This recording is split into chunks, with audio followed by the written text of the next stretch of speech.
Okay, hi guys, and welcome to today's video. Now, before we start this episode, I wanted to share with you this absolutely fantastic pickup I got off eBay for only $4. Now, if you're not aware who Thomas Tompion is, let me just show you the chap in question. There he is.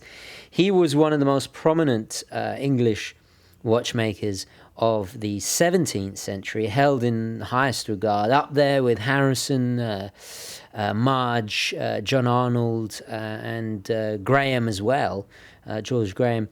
So hugely important. And I think this really demonstrates an important point, which I'm going to discuss today, is that you don't have to spend a fortune to enjoy the hobby of horology. Oh my God, look at that. Oh my God, look at that dial.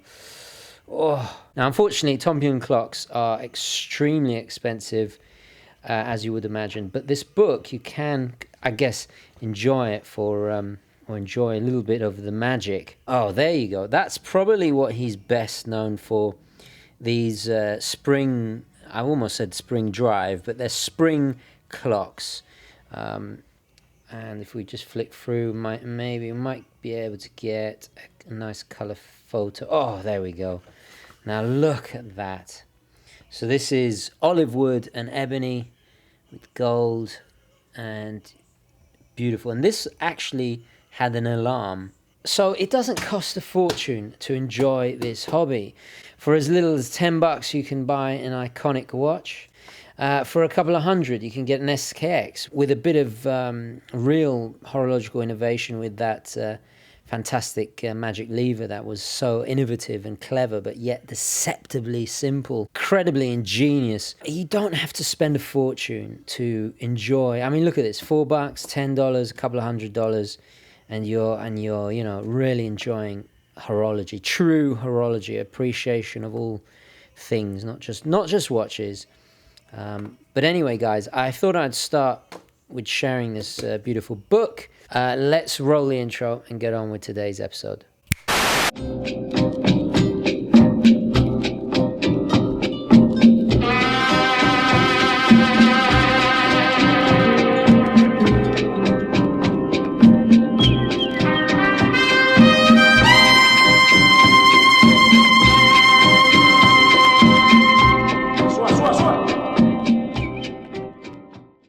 Okay, hi guys, and welcome to the show. Today I'm going to be talking about 10 things I think will help you enjoy and find more fulfillment with collecting watches, to kind of enjoy watches on a deeper level. Now, of course, before I get into this, I will do a quick wristwatch check. I'm wearing a Squally 1521. I haven't worn it for, yes, I'm going to say it, for donkeys. The reason is it's more of a summer watch for me. Well, obviously with that beautiful, bright, vivid blue. So, wristwatch check done. Let's get into this. And I've listed 10 things, not necessarily in order of any importance, more just for reference. And this is not to be confused with mistakes and advice about buying new watches. That I've already covered in another video. I'll add the link down below, and that, I think it was 15 or 20, or I can't remember the number, but it was mistakes to avoid when buying a new watch. Things like trying it on, doing your research, etc, etc. And this applies to everybody, no matter what level, if you're just a horology collector or you have 20 G-Shocks. This applies to everybody. Number one, I think, is a really important point, and that is not to be closed-minded. To always be open to experiencing new watches, new brands perhaps. Everything has something to offer, something to learn from, no matter if it's a $10 Casio or a $250,000 Bovet Recital 20 Astrum. Experience is the greatest educator. There's this bad habit, really bad habit, I see all the time, of people trash-talking brands, trash-talking watches they've never held in the flesh. They've never even seen them, which is just insane to me. So always keep an open mind. An open mind, an open heart. Trust me, life will reward you. My second point is enjoy the journey, enjoy the learning. Watches are very much a gateway to a whole new world of horology, and I think people often misunderstand horology, that watches is just a tiny part of this story that has ran parallel to human history, to human civilization, from the water clocks of ancient Rome, or the obelisks casting shadows in ancient Egypt, to the beautiful astrological instruments of the Middle East, to the adventures of Magellan and his hourglasses as he circumnavigated the globe. Clock towers that whole communities were based around in the medieval era. Beautiful Tompion clocks and the incredible refinement of clockmaking. Harrison chronometers that revolutionized timekeeping, to Galileo. The story just goes on and on and on, and it's just wonderful to get lost in that history. And I think people tend to forget. They think horology is just watches. It's so much more than that.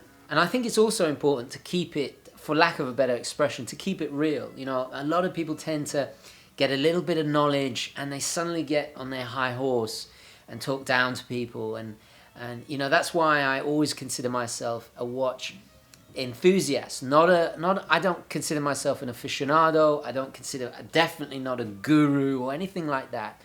It's to be humble with knowledge. Because I'm always learning, and as a gentleman, as a human being, forget being a gentleman, but being a well-rounded human being, to really enjoy everything this world has to offer, you have to be in a perpetual state of learning, because honestly, it will just enrich your life. For me, learning about these kind of things is just makes life worth it. We are so lucky to live in this age where we have all this information at our fingertips more than any other time in history. We are so fortunate. So take advantage. You will not regret it. And this is our passport into that world. Okay, number 3 is not to take it too seriously, not to overthink it, to have fun, to enjoy it, because I think there is a tendency, and I've noticed this very typically with watch enthusiasts, is they tend to be of a higher intelligence. Generally, this hobby is I hate to generalize, but it is true, and people of a higher intelligence tend to be very finicky, very detail oriented, which is great, which is a good thing. But sometimes the downside of that is that we sometimes forget to enjoy the simple pleasures of the magic lever system in the 7S26. There is a big misconception that you have to get a luxury watch to really appreciate horology. Luxury and horology are two different things. Yes, the more you pay, the more refined it becomes, the technique, the craftsmanship, the artistry, all the rest of it. However, never forget to enjoy or just to be able to appreciate even the most simple things of a pin and plate movement of a Timex Marlin that was revolutionary. It's so important to enjoy all aspects of it. What is horology? Horology is the study of time, the keeping of time, basically, right? The etymology of the word. Nothing to do with luxury. That's marketing, okay? Spending more, basically, on more expensive watches does not equate or does not qualify somebody to know more about horology, okay? Horology is everything, from a stick stuck in the sand casting a shadow in ancient Egypt or even before that. That is horology. Okay, so it's important not to get too pretentious with it and appreciate it on all levels. Kind of going back to my first point, I guess.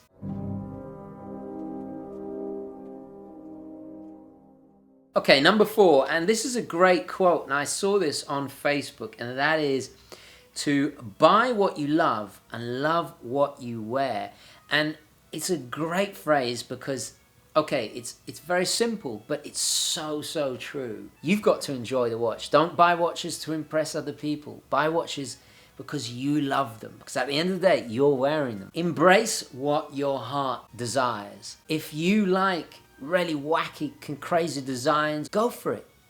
who cares what other people say? We all have different tastes, different budgets. Variation is the spice of life. If we all had the same collections and the same taste, it would be so boring. I tend to see the same kind of collections, the same thinking of climbing the ladder, You don't always have to go up. Go sideways, go down. To me, a really great collection has some wacky watches of all price ranges, but then again, you could ignore what I say. If you like, I don't know, Submariners, and you have a collection only of Submariners, all different years and all different, ceramic, pre-ceramic, vintage, and maybe a red sub in there or a Hulk or whatever. That's the concept or theme of your collection. That's cool too. I love it.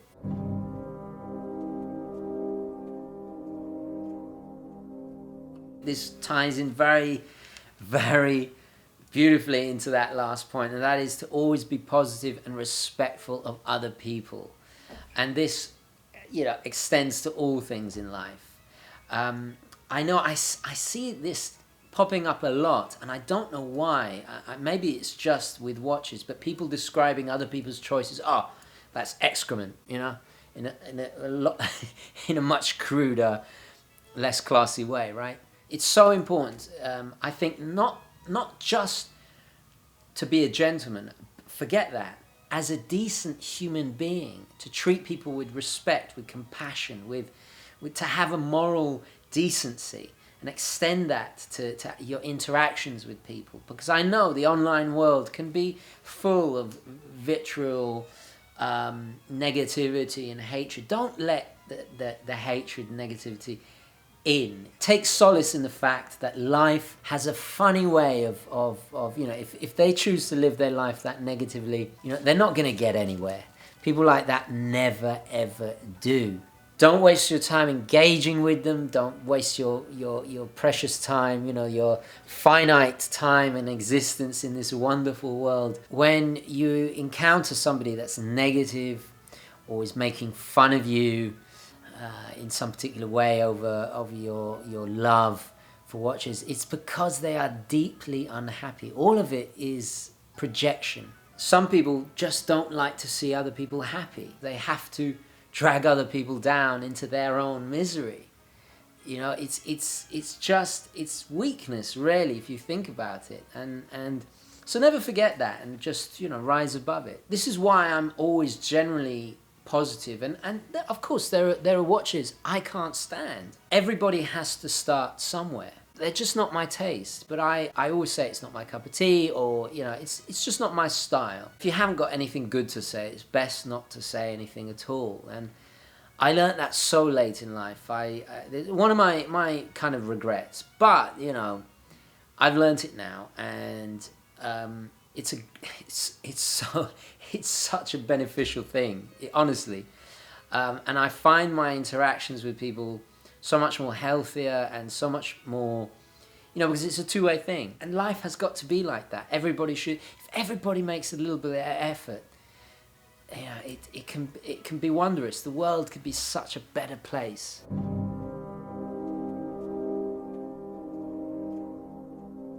This I did mention in my 15 mistakes video, and that is to never get into debt buying a watch. It's so much sweeter when you've saved up, when it tastes sweeter. It just, you enjoy it more. It's not a competition, okay? It is buying a watch. It's not a competition. Yes, there's always going to be other people with better watches and more money. That is life. That is life. There is a danger of this kind of keeping up with the Joneses, obsession with status, which I find very, a little bit toxic. It's important to stay objective and just to enjoy everything. Be patient. Enjoy the journey.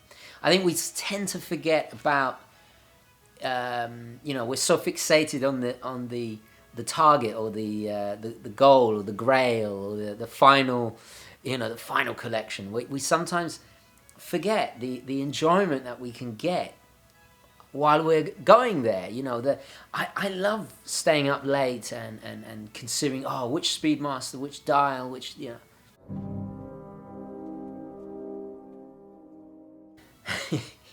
your expectations about buying a watch, or collecting, that it's not going to make you a gentleman, okay? That is so much more of a more complex thing. There's a great quote by, and I'll read it. I did a video about one of my idols, is a chef called Pierre White. He said, if you dress a pig in the suit, it will not stop it from grunting. And I think that's, you can extend that to watches. You're not going to be a more refined, cultured person. Well, it helps having some knowledge, of course, in horology and all the history and everything. And I think this illusion or this misconception comes from perhaps the style blogs or the style magazines, and that push the aspirational thing, right? And you see these guys living the lifestyle with these fantastic watches, and you think, oh, they're that's refined. But they don't tell you the fundamentals, the education, the morality, how you treat people, experiences in life. That is really what makes a gentleman, and beyond that, a decent human being.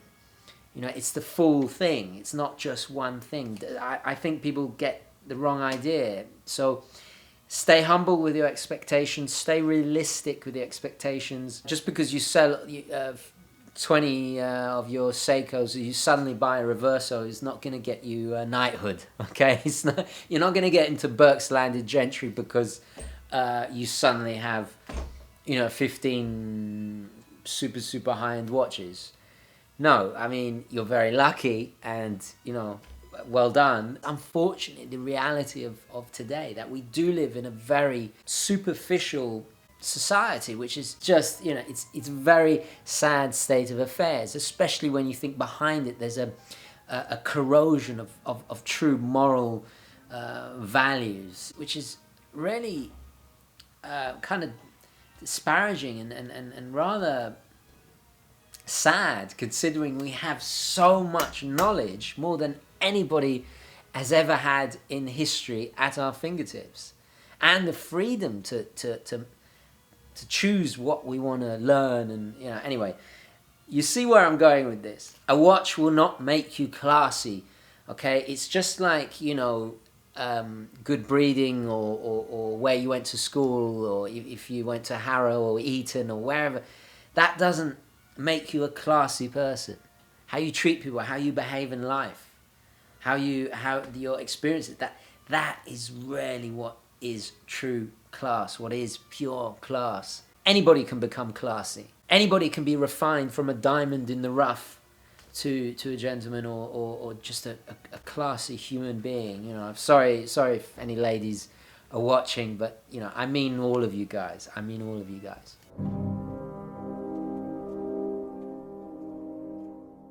Okay, number 8 is to keep the tradition alive, to teach your friends, to teach your family members, the next generation, because the brands aren't doing it. They don't care. They just want you to buy their watches. They're not and I see it all the time, because I get emails constantly. People say, oh, I bought my first SKX, or bought my first Bambino, and they're hooked into the mechanical watches, and they're starting to learn about it. Nobody goes from nothing to a Lange overnight, okay?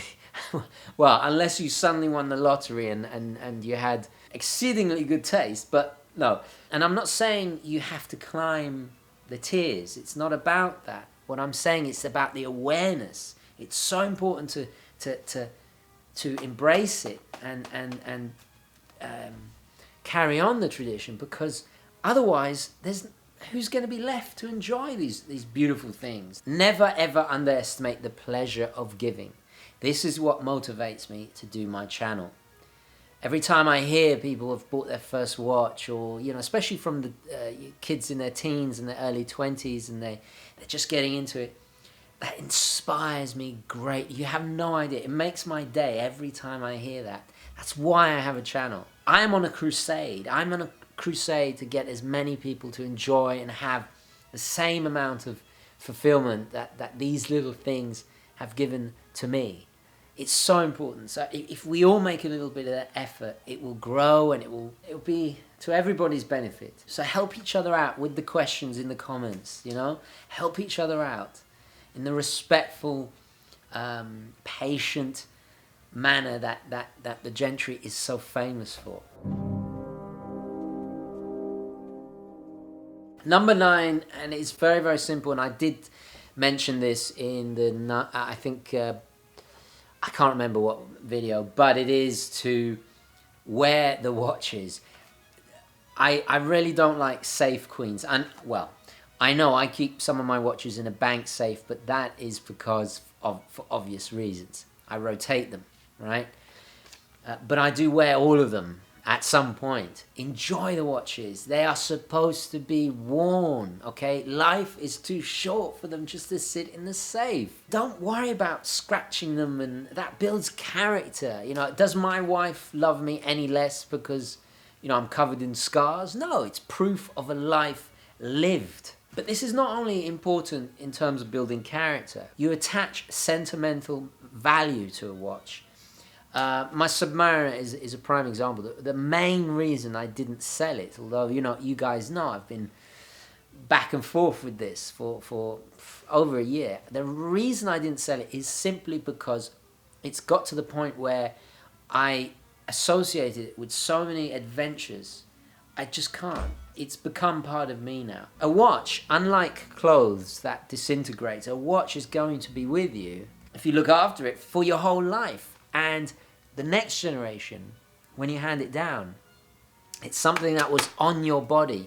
This is so crucial. Wear them, make the memories. You know, earn those scars. Scars, for me, scars are like stripes, you know, earned stripes, like a rank. Time is infinite, but death will come for us all. So just live it, enjoy it, embrace it.